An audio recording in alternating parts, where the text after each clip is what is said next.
Hello class 12 के बच्चों, कैसे हैं आप लोग? बढ़िया एकदम। तो स्वागत है आपको आपके अपने YouTube channel education by SP Yadav पे। मैं हूं एसपी यादव और आज हम लोग करेंगे इलेक्ट्रिक चार्जेज एंड फिल का लेक्चर नंबर 20। और आज है इलेक्ट्रिक चार्जेज एंड फिल का 20वां दिन और इसमें हम लोग करने वाले हैं इलेक्ट्रिक फ्लक्स को। जो आपके बोर्ड के व्यू से देखिए तो ये बहुत महत्वपूर्ण बिंदु है, इंपॉर्टेंट पॉइंट है, क्योंकि बोर्ड में इसमें से ऑब्जेक्टिव भी पूछे जाते हैं इस पॉइंट से और सब्जेक्टिव भी। सब्जेक्टिव कैसे पूछा था? What is electric flux and right it's SI unit, मतलब इलेक्ट्रिक फ्लक्स क्या है, इसके एसआई मात्रक लिखे। विद्युत प्रवाह या विद्युत फ्लक्स क्या है, इसके एसआई मात्रक लिखे। और इसके ऑब्जेक्टिव भी पूछा जाता है तो हमने इसका ऑब्जेक्टिव भी लिया है, ठीक है, और इसका डिफिनीशन भी लिया है, ठीक है। तो ये ऑब्जेक्टिव होगा इसमें भी, और ये इंग्लिश और हिंदी दोनों माध्यम में लेक्चर होंगी। तो चलिए भाई स्टार्ट करते हैं हम लोग। आज इलेक्ट्रिक फ्लक्स होता क्या है, तो सबसे पहले इसको जानने के तो जान लेते हैं, उसके बाद देखिए ये क्या है आपका, ये समझिए, ये आप इसको समझिए। ये आपका क्या है? एक सरफेस है। क्या है? एक सरफेस है। इसमें से जितनी, ये समझिए कि इलेक्ट्रिक फील्ड लाइंस है, क्या है? विद्युत क्षेत्र रेखाएं, विद्युत क्षेत्र रेखाएं दिख रहा है, देखिएगा थोड़ा कैमरा में, ये पेन, ये जितना जो है इलेक्ट्रिक फील्ड लाइंस इस जो है आपका सतह, इस सतह से जितना इलेक्ट्रिक फील्ड लाइंस पास करेगा, ठीक है, इस टोटल इलेक्ट्रिक फील्ड लाइंस को, जितने विद्युत क्षेत्र रेखाएं को जितना होगा उसी को क्या कहेंगे, इसी की संख्या को क्या कहेंगे हम लोग? विद्युत फ्लक्स कहते हैं। बात समझे? बात समझ में आया? ये आपका सतह है, इस सतह से जितना इलेक्ट्रिक फील्ड लाइंस जो है प्रवेश कर जाए, पास कर जाए, ठीक है, उसी इलेक्ट्रिक फील्ड लाइंस के संख्या को क्या कहेंगे हम लोग? इलेक्ट्रिक फ्लक्स कहेंगे। इलेक्ट्रिक फ्लक्स समझ में आया? यानी एक सतह है, ठीक है, समझे, इससे जितना इलेक्ट्रिक फील्ड लाइंस पास कर जाए, इससे जितना इलेक्ट्रिक फील्ड लाइंस पास कर जाए उसको क्या कहेंगे हम लोग?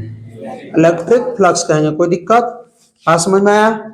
चलिए अब एक टॉपिक इसमें आता है सर, इसमें cross section area, area vector क्या होता है?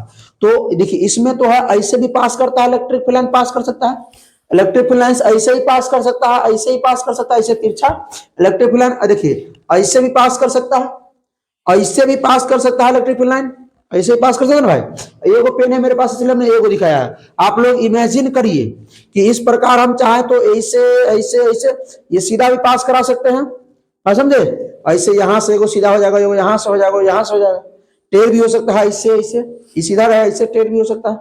बात समझे क्या? नहीं समझ में आया? अब है एरिया वेक्टर क्या होता है, इसमें इंपॉर्टेंट चीजें ध्यान से समझिएगा। एरिया वेक्टर जो होता है इस सतह के परपेंडिकुलर होता है, लंबवत बाहर की ओर। एरिया वेक्टर जो होता है इस सरफेस के परपेंडिकुलर आउटवर्ड, बाहर की ओर, इस प्रकार हुआ एरिया वेक्टर, एकदम लंबवत होना चाहिए। सतह के कैसा होना चाहिए? लंबवत। अब कहिएगा सर ऐसी ही लंबवत, इधर से ना हुआ, इधरों से लंबवत होना चाहिए, इधरों से हुआ कोई दिक्कत नहीं, लेकिन लंबवत ना, थोड़ा भी टेढ़ नहीं होना चाहिए, थोड़ा भी टेढ़ टार नहीं होना चाहिए। बात समझे क्या? इलेक्ट्रिक फील्ड लाइंस तो हम ऐसे पास करा सकते थे, ऐसे पास करा सकते थे, ऐसे पास करा सकते थे, टेढ़ ऐसे ऐसे पास, लेकिन एरिया वेक्टर एकदम सीधा होगा ऐसा। अभी पिक्चर दिखा के समझा रहे हैं, टेंशन मत लीजिए, पहले फील कीजिए इस चीज को कि होने क्या वाला है। तो वही हमने डिफिनीशन लिखा, इतना डिफिनीशन लिखेगा तो 2 नंबर दे देगा? नहीं देगा। इसका फॉर्मूला लिखना पड़ेगा, इसका ऐसा मत लिखना पड़ेगा। तो फॉर्मूला क्या होता है, तो रुकिए सब्र कीजिए। पहले the total number of electric field lines passing normally through an area ना, कह रहा है कि total number of electric field lines ना, विद्युत क्षेत्र रेखाओं के कुल संख्या को जो कहां से पास करे कहां से ना, सामान्यतः कहां से पास करे? एक क्षेत्र से। कहां से पास करे? एक क्षेत्र से पास करे, ठीक है, एक क्षेत्र से पास करे, इज कॉल्ड इलेक्ट्रिक फ्लक्स। इसको क्या कहते हैं हम? विद्युत प्रवाह कहते हैं, ठीक है। यानी किसी क्षेत्र से सामान्य रूप से गुजरने वाली विद्युत क्षेत्र रेखाएं की कुल संख्या को हम क्या कहते हैं? विद्युत प्रवाह कहते हैं या विद्युत फ्लक्स कहते हैं। कोई दिक्कत? ये बात तो समझ में आ गया। ये तो क्या है, शो हो गया, लेकिन एक फॉर्मूला चाहिए ना भाई। अब एक बात हमको बताइएगा तनी, आप लोग ध्यान से देखेंगे, ठीक है। अच्छा इसी में से हम पिक्चर लेते हैं, देखते हैं आता है कि नहीं आता है।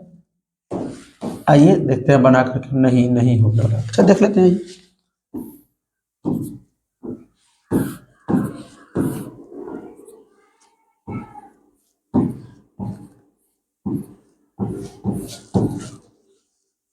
ठीक है, वो ये है।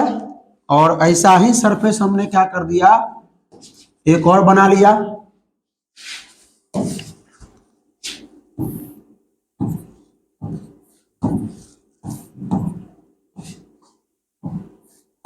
एक चीज हम आप लोगों को बता देते हैं कि इलेक्ट्रिक फोर्स को डिनोट किया जाता है, इट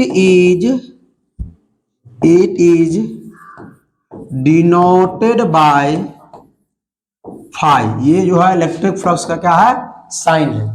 इसको सूचित किया था इस साइन से। अब हमको बताइए कि हमने यहाँ पे माना कि इलेक्ट्रिक फ्लक्स 1 है, यहाँ इलेक्ट्रिक फ्लक्स 2 है।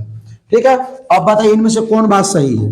इलेक्ट्रिक फ्लक्स 1 बराबर है इलेक्ट्रिक फ्लक्स 2 के, इलेक्ट्रिक फ्लक्स 1 बड़ा है इलेक्ट्रिक फ्लक्स 2 के, इलेक्ट्रिक फ्लक्स 2 बड़ा है इलेक्ट्रिक फ्लक्स 1 के। कौन बात सही है? ये पहला वाला बात सही है कि दूसरा वाला कि तीसरा वाला?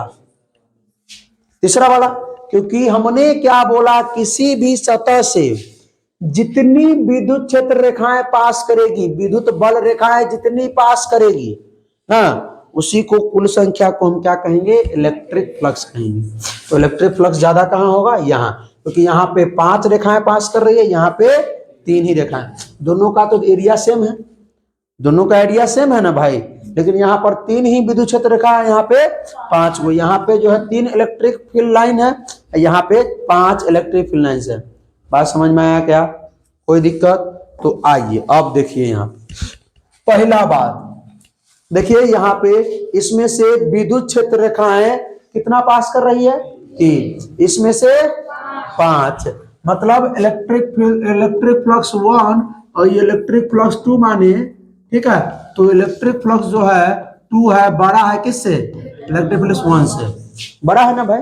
चलिए, तो बड़ा है, इसका मतलब क्या है कि जो इलेक्ट्रिक फ्लक्स है वो डिपेंड करता है किस पे, किस पे डिपेंड करता है, इलेक्ट्रिक फील्ड लाइंस पे। किस पे डिपेंड करता है? हाँ, तो आइए ध्यान दीजिए।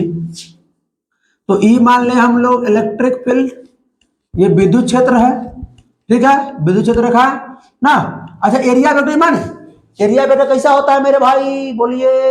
सतह, अभी देखिए हमने सबको सतह के परपेंडिकुलर ही गुजारा है, ठीक है, सतह के परपेंडिकुलर। टेक टार करेंगे भी आगे, टेंशन मत लीजिए। हाँ, एरिया वेक्टर भी आपका यही है, एरिया वेक्टर ए वेक्टर करेंगे इसको, एरिया वेक्टर दिख रहा है सतह के। ऐसे नहीं है मेरे भाई, ये पिक्चर जो है वो ऐसे नहीं है, ऐसे है सब, ये लाइन सब ऐसे इसमें प्रवेश किया है, ऐसे ढुका है, ठीक है, ये इस प्रकार है, ये ऐसे नहीं है। ये जो बनाया हमने, ये सरफेस इस प्रकार समझिए, फील कीजिए, इस प्रकार है। 12th में गए, अभी तो सोच सकते हैं, और सब चीज जल्दी सोच लेते हैं, ये बात सोचिए, ठीक है। तो अब हम क्या कहेंगे कि इलेक्ट्रिक फ्लक्स जो है वो डायरेक्टली प्रोपोर्शनल किसके है, इलेक्ट्रिक फील्ड लाइंस के।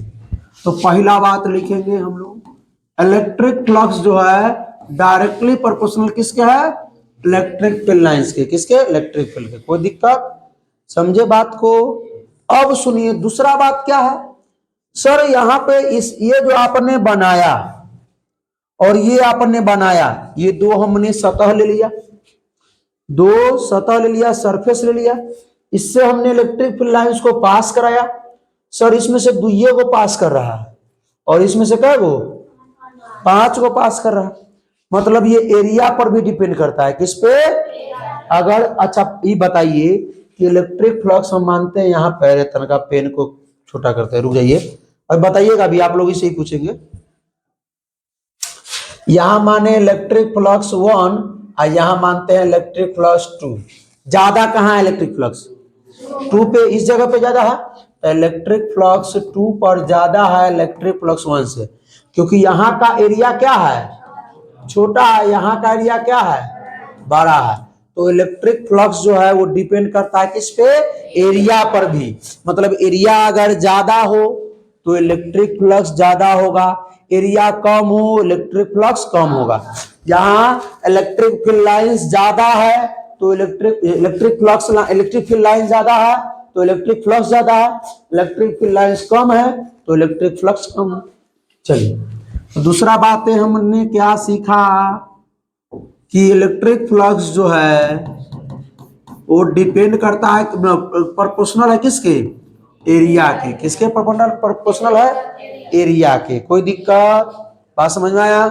तीसरा हमने क्या लिया कि अब जो ये जो बुक था इसको जो है ऐसे ऐसे हमारा विद्युत क्षेत्र रेखा पहले से है, ये विद्युत क्षेत्र रेखाएं हमारा पहले से ऐसे था, ठीक है, ऐसे हमारा विद्युत क्षेत्र रेखाएं है पहले से।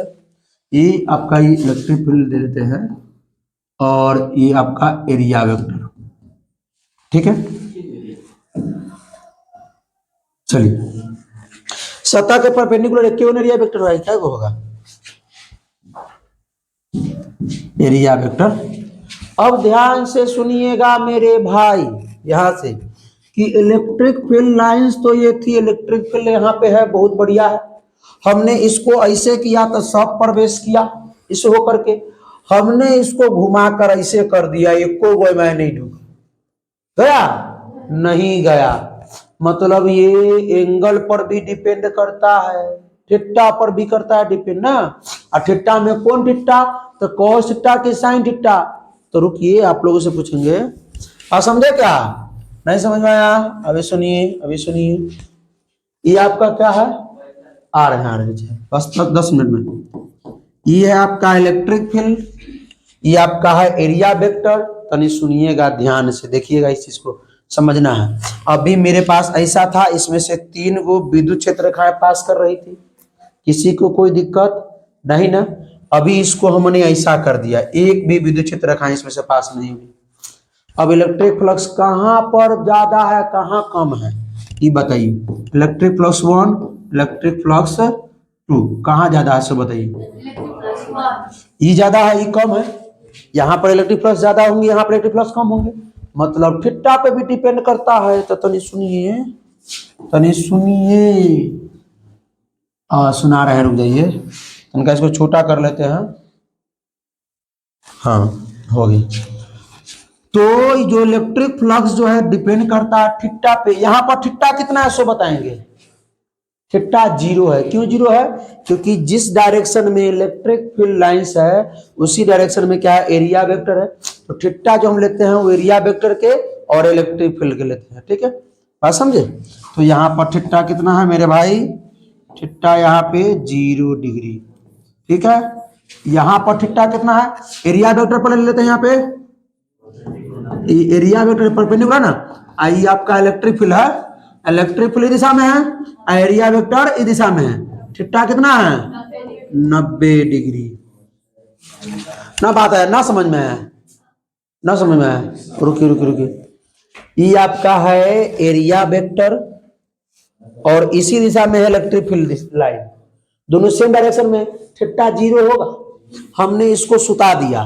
तो अब एरिया वेक्टर या तो नीचे होगा या तो ऊपर होगा।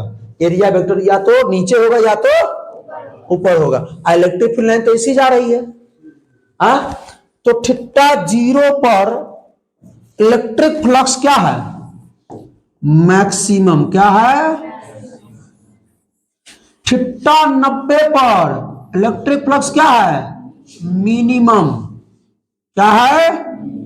मिनिमम। अरे ध्यान से सुनो मेरे भाई, हम चाहते डायरेक्ट कहते ये cos थीटा रट लो, रटवा देते, लेकिन रटने से नहीं। तो आप 2 नंबर में पूछेगा बोर्ड में, आप वही लिखिएगा, डिफिनेशन लिखिएगा, ये कॉस्ट लिखिएगा, ऐसा मतलब वेबर लिखिएगा या न्यूटन मीटर स्क्वायर पर कूलम लिखिएगा, हो गया, ठीक है, बस हो गया, फिक्स है, कहानी फिक्स है। लेकिन उसको समझिए ये आया कहां से कि सीखने 5 मिनट का टॉपिक था, डिफिनेशन में लिखा हुआ था, हम फॉर्मूला लिख के ले आते, ऐसा मात्रक भी लिख के लेते, डायमेंशन फॉर्मूला लिख के ले आते, हो गया, कर लो, दिखा देते, स्क्रीनशॉट लगा देते, तनका पढ़ देते, हो गया 5 मिनट का क्लियर। लेकिन इसको समझना है, सीखना है, आया कहां से फॉर्मूला, क्या समझिए। अब ध्यान दीजिए मेरे भाई, ये तो अब बताइएगा हमको कि जो इलेक्ट्रिक फ्लक्स है ये 0 डिग्री जहां पर है वहां मैक्सिमम है, जहां पर 90 डिग्री है वहां मिनिमम है। तो किसका मान, कौन सा फंक्शन का मान 0 पर मैक्सिमम और 90 पर मिनिमम? Cos theta. हमने ना बोला, आप लोगों ने बोला ना, तो हम यहां तीसरा बात लिख देते हैं, इलेक्ट्रिक फ्लक्स डायरेक्टली प्रोपोर्शनल किसके? कॉस थीटा के, ठीक है। अभी तीनों को कंबाइन करें तो इलेक्ट्रिक फ्लक्स होगा डायरेक्टली प्रोपोर्शनल किसके होगा मेरे भाई? ई ए कॉस थीटा। कोई दिक्कत? कोई दिक्कत नहीं। प्रोपोर्शनल का साइन हटाएंगे तो यहां पर कांस्टेंट आता है एक। क्या आता है? ए कॉस थीटा। प्रोपोर्शनल साइन हटाएंगे तो कांस्टेंट जो होता है एक आता है। सब जगह कांस्टेंट अलग अलग होता है। तो जो फ्लक्स का मान हो गया क्या हो गया? ई ए कॉस थीटा। कल वाला लेक्चर देखे थे टॉर्क का? कल वाला टॉर्क का लेक्चर देखे थे? क्योंकि कल तो बारिश था, आप लोग नहीं आए थे ना। हाँ तो देखे थे। तो यहाँ हमने बताया था इसमें कि अगर ए वेक्टर क्रॉस बी वेक्टर हो तो ए बी साइन थीटा लिखते हैं, और ए वेक्टर डॉट बी वेक्टर हो तो ए बी कॉस थीटा लिखते हैं। तो इसको हम लिख सकते हैं फ्लक्स बराबर E vector dot A vector. बात समझ में आया क्या? आया क्या? अब यहां पे हम डायरेक्ट लिख देंगे क्या? यहां पे फॉर्मूला ऐसे, इलेक्ट्रिक फ्लक्स बराबर ई ए कॉस थीटा। ई ए ऐसा मात्रा निकाल लेते हैं इसका। ये निकाले। आइए ई क्या होता है पहले ऐसा मात्रा निकाल लेते हैं इसका। S I unit. ई है इलेक्ट्रिक फील्ड। इलेक्ट्रिक फील्ड क्या होता है? Newton by coulomb. Newton by force अपन चार्ज ना होता है, भूल गए का? एरिया का मीटर स्क्वायर। और कॉस थीटा तो भाई इसका तो कांस्टेंट है, इसका तो होगा नहीं, थीटा का होता नहीं है। तो न्यूटन मीटर स्क्वायर पर कूलम, न्यूटन मीटर स्क्वायर पर कूलम, या newton metre square coulomb inverse, या वेबर। क्या होगा? वेबर। ठीक है, वेबर होता है इसका ऐसा मात्रक, याद रखिएगा ये भी। कोई दिक्कत? डायमेंशन फॉर्मूला निकाल लीजिएगा ना। निकाले। न्यूटन का होता है एम एल टी के पावर -2। मीटर स्क्वायर का हो जाएगा एल स्क्वायर। नीचे है कूलम नीचे, तो नीचे हो जाएगा ए टी, तो एम हो जाएगा एल स्क्वायर और एल, एल क्यू हो जाएगा, और टी 1 है, ऊपर जाके टी -3 हो जाएगा। टी क्या हो जाएगा? -3, ए -1। तो डायमेंशन फॉर्मूला हो गया किसका मेरे भाई? इलेक्ट्रिक फ्लक्स का डायमेंशन फॉर्मूला याद रहेगा क्या? इलेक्ट्रिक फ्लक्स का डायमेंशन फॉर्मूला याद रहेगा क्या? हमने रटाया नहीं। न्यूटन का एम एल स्क्वायर टी के पावर -2 होता है। मीटर स्क्वायर यानी इसका एल स्क्वायर हो जाएगा। नीचे कूलम है, कूलम यानी चार्ज, चार्ज का होता है ए टी। ठीक है, ये चीज, ये सब चीज धीरे धीरे। तो आप कैसे लिखिएगा? What is electric flux? Right S I unit. Electric flux का डिफिनेशन हिंदी वाले हिंदी में, इंग्लिश वाले इंग्लिश में देंगे। इसको ई नहीं लिखना, फॉर्मूला लिख देंगे। फॉर्मूला लिखना है नीचे, its S I unit is newton metre square पर कूलम, कूलम या वेबर लिख सकते हैं। बस 2 नंबर मिल गया आप। Fix definition formula S I unit. बढ़े आगे। अब कहिएगा सर ये तो आप ऐसा नहीं सरफेस लिख के बना दिए सर, टेढ़ टार सरफेस हुई तब का करें? टेढ़ टार सरफेस हुई तब ऐसे, यानी कि इलेक्ट्रिक फील्ड लाइंस ऐसे है इस प्रकार, और इसका एरिया भी तो बताएंगे आप। ये ऐसे रखा गया है, ये ऐसे नहीं है, ऐसे है, तनका टेढ़ किया गया है। अब तनका टेढ़ किया ऐसे हो जाएगा ये, यानी एरिया वेक्टर जो होगा वो ऐसे होगा। ये आपका एरिया वेक्टर हो गया। ये दोनों के बीच क्या होगा? एंगल। ये है इलेक्ट्रिक फील्ड ना, और ये है आपका एरिया वेक्टर। तो क्या होता है? फ्लक्स ई ए कॉस थीटा। ई ए कॉस टेढ़ है, थोड़ा टेढ़ हो गया था ये, तो दोनों के बीच एंगल है, दोनों के बीच चलेंगे हो एंगल 90 हो तो इलेक्ट्रिक फ्लक्स क्या होगा? 0 ना। जिस डायरेक्शन में विद्युत क्षेत्र रेखाएं होंगी, अगर एरिया वेक्टर उसके परपेंडिकुलर है, ठीक एकदम लंबा, तो इलेक्ट्रिक लाइन पास नहीं करेगी, इससे 0 होगा। तनका इतना है, तनका इतना है, 30 डिग्री है, 60 डिग्री है, 0 डिग्री है। ठीक है, तो वहां पर देख लीजिएगा निकाल करके, जैसे कल हमने बताया था आपको ऑब्जेक्टिव में। ठीक है, टॉर्क का मान 0 डिग्री पर, 90 डिग्री पर, 180 डिग्री पर, की दोनों एक दूसरे के परपेंडिकुलर हो, एक दूसरे के अपोजिट में डायरेक्शन में हो। इलेक्ट्रिक डायपोल मोमेंट और इलेक्ट्रिक फील्ड लाइंस दोनों के बारे में रिलेशन करके हमने बताया था। कहिएगा सर अगर कहीं ऐसा ऐसा फिगर हो तब ऐसा ऐसा का फिगर हो, अब विद्युत क्षेत्र रेखाएं इस प्रकार हो, विद्युत क्षेत्र रेखाएं इस प्रकार हो सर तब क्या करेंगे, इस प्रकार हो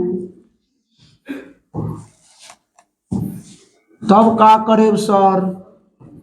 अब एक उपाय है, रुक जाइए।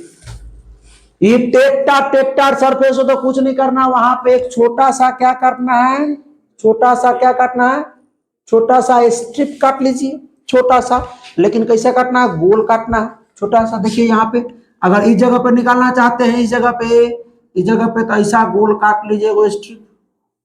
तो इसका जो है एरिया, इसके परपेंडिकुलर, एरिया वेक्टर हमेशा परपेंडिकुलर, तो एरिया वेक्टर ऐसा हो जाएगा आपका, ये एरिया वेक्टर हो गया, थीटा ये हो गया, ये आपका इलेक्ट्रिक फील्ड लाइंस है कि नहीं है। तो यहाँ पे जो होगा, जो फ्लक्स होगा वो क्या होगा, ये देखिए छोटा सा है ना, तो एरिया वेक्टर ए नहीं लेंगे, क्या लेंगे, छोटा सा है ना, छोटका है ना, तो डीएस वेक्टर लेंगे, डीएस। तो क्या हो जाएगा, इंटीग्रेशन, क्योंकि पूरा करने निकालना है हो, इतना इतना वो सब जगह में काटेंगे, क्योंकि एक रंग तो सरफेस है नहीं है कि सब जगह अलग। मान लीजिए कि यहाँ पर हमको बताना पड़ेगा इस जगह पे, इस जगह पे, तो एरिया वेक्टर ऐसे हो गया है, तो डीएस हो गया ये। यहाँ पे इलेक्ट्रिक फील्ड लाइंस कैसे है, ऐसे देखिए, ऐसे जा रही है, ऐसे जा रही है, ऐसे जा रही है, ऐसे इलेक्ट्रिक फील्ड लाइंस में जा रही है हो, इलेक्ट्रिक फील्ड लाइंस ऐसे जा रही है, देखिए इलेक्ट्रिक फील्ड लाइंस ऐसे जा रही है, एंगल देखिए थीटा। तो सब जगह काटेंगे, मान लीजिए यहां पर हमको निकालना पड़े इस जगह पे, तो एरिया वेक्टर हमारा इसके परपेंडिकुलर, ये एरिया वेक्टर हो गया डीएस, छोटा सा तो डीएस, छोटा सा काटेंगे डीएस। यहां अगर हमको एरिया वेक्टर काटना हुआ इसे, तो यहां होगा एरिया वेक्टर डीएस, क्योंकि बड़ा होता तो एरिया लिखते, छोटा हो तो डीएस, छोटा हो तो डीएस, डीए भी लिख सकते हैं, डीए भी लिख सकते हैं, कोई दिक्कत नहीं। छोटा है तो डीएस जगह डीए भी लिख सकते हैं, डीए भी लिख सकते हैं। तो क्या होता है, इलेक्ट्रिक फील्ड और डॉट में डीए, ठीक है, ये हो गया, ठीक है, ये हो गया। बात समझे क्या, बात समझ में आया, यही है, कोई दिक्कत, हाँ वेक्टर का साइन लगाना है, बात समझ में आया। अगर इस प्रकार का सरफेस हो तो ये है इलेक्ट्रिक फ्लक्स बराबर क्या है, इंटीग्रेशन, आई गोल का साइन क्यों दिए हैं, क्योंकि ये क्लोज सरफेस हो गया, क्या हो गया, पूरा क्लोज सरफेस का हम निकाल रहे हैं, पूरा बंद सतह का हम निकाल रहे हैं, पूरा का इंटीग्रेशन। यहां काटेंगे, सब जगह काट के इंटीग्रेशन कर देंगे, सब हो जाएगा। इंटीग्रेशन मतलब क्या, पूरा का के, इंटीग्रेशन मतलब सम्मिशन, सबका जोड़, ठीक है, बस समझ आया। तो E vector dot D A vector लिखे, कहिएगा सर यहाँ डीएस लिखे, यहाँ डीए लिख दिए, कहा सर आप डीएस लिखो ना, हम कहाँ कहते हैं डीएस लिख दो, कोई दिक्कत है, वेक्टर का साइन हटाएंगे कॉस्ट आ जाएगा। बात समझे क्या, माइक चार्ज है ना, ये बात समझ में आया क्या, और ये टॉपिक क्लियर हो गया, ऑब्जेक्टिव कराया जाए, एगो चीज और बचल है, बस एगो चीज, एक चीज जल्दी हो जाएगा, बस 1 मिनट समय दीजिए। 3D सरफेस में यह है गोला, यह है बेलन, यह है घन। हम यहाँ पर मान लेते हैं विद्युत क्षेत्र रेखाएं इस प्रकार पास कर रही है, ठीक है, इस सब में पास कर रही है इसी ही, electric flux 1, electric flux 2, electric flux 3। अब ये 3D सरफेस है, 3D सरफेस है, इसमें बताएंगे आपकी इलेक्ट्रिक फ्लक्स बराबर है कि छोटा है कि सब बराबर कैसा है। तो इलेक्ट्रिक फ्लक्स 1 बराबर होगा इलेक्ट्रिक फ्लक्स 2 के, बराबर होगा इलेक्ट्रिक फ्लक्स 3 के। इस सरफेस में तीनों जगह इलेक्ट्रिक फ्लक्स समान समान होंगे, सब में क्या होंगे, समान। इस जगह सम को भी आप ले सकते हैं, ठीक है, ऐसा प्रश्न आपके बोर्ड में एक बार पूछा गया हुआ है, ठीक है, यहाँ भी ऐसा भी रहता है, इसे electric flux 1, electric flux 2, electric flux 3, ये गलत ऑप्शन है, इसको बदल देगा, तीनों बराबर मारिएगा, ठीक है, कोई दिक्कत, ऐसा पूछेगा जवाब दे दीजिएगा।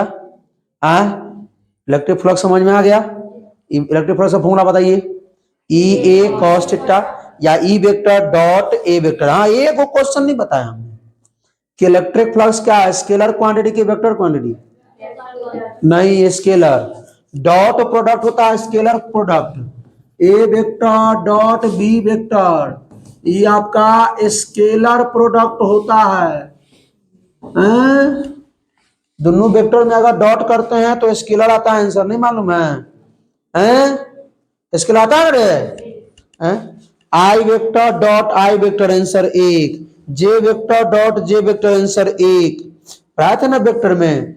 क्रॉस में ना दूसरा आता है, क्रॉस में वेक्टर क्वांटिटी होता है, वेक्टर क्वांटिटी, ठीक है ना, समझ में आ गया, कोई दिक्कत? ये कौन सा क्वांटिटी है? Scalar quantity. पूछेगा कि electric flux is a dash quantity, scalar quantity, अदिश राशि है। कौन राशि है? इलेक्ट्रिक फ्लक्स जो है अदिश राशि है। विद्युत प्रवाह या विद्युत फ्लक्स कौन सा राशि है? अदिश राशि है। तो चलिए इसका ऑब्जेक्ट लगाते हैं। ऐसा यूनिट ऑफ इलेक्ट्रिक फ्लक्स क्या होगा मेरे भाई? तैयार हैं? बोलिए इसका आंसर क्या होगा? सी। क्या होगा? या वेबर भी बोल सकते हैं। क्या बोल सकते हैं? वेबर भी बोल सकते हैं। बढ़े जाएंगे। Dimension formula of electric flux क्या होगा?